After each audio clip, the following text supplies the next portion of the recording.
পল্লী বিদ্যুতের পিলারকে ঘরের পিলার হিসেবে ব্যবহার করার অভিযোগ।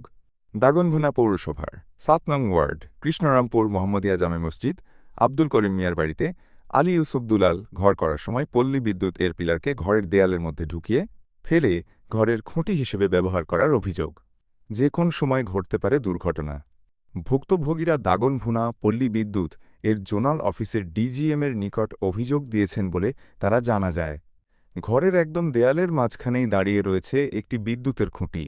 বিদ্যুতের ঝুঁকিপূর্ণ খুঁটিকে সরিয়ে না নিয়েই এর চারপাশে তৈরি করা হয়েছে দেয়াল। স্থানীয় বাসিন্দা বা ভুক্তভোগীরা বলেন, আমরা অনেকবার বলছি, কেউ শুনে নাই। বাচ্চারা আশেপাশে খেলে ধুলা করে যদি বিদ্যুৎ ছিঁড়ে পড়ে যায়, বড় বিপদ হতে পারে। দেয়ালের মাঝখানে বিদ্যুতের খুঁটি থাকার কারণে পাশের ঘরে বাস করাটা শুধু অস্বস্তিকরই নয়, বরং মারাত্মক ঝুঁকিপূর্ণ। এটা যদি ভাঙি পড়ে, আমরা চলাচলের রাস্তা গাড়ি ঘোড়া আসবে, তখন যদি লোকজন প্যাসেঞ্জার মরে, গাড়িওয়ালার মরে, তখন আমাদের সমস্যা অনেক। এটা পুরোপুরি ঝুঁকিপূর্ণ। ওই ওয়ালের উপরে উনি এখন ঘর নির্মাণ করতেছে।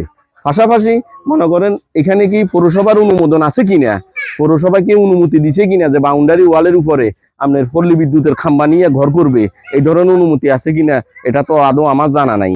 আমি প্রবাসী মানুষ, প্রবাস থেকে এসে দেখছি যে এই কন্ডিশন। বাড়ির সবাই আমার কাছে আসছে, আসার পরে আমি বাড়ির সবাইকে নিয়ে আমি এটা প্রতিবাদ জানাইতেছি। যে কোনো সময় ঘটে যেতে পারে দুর্ঘটনা, এমনকি প্রাণহানির আশঙ্কাও অমূলক নয়।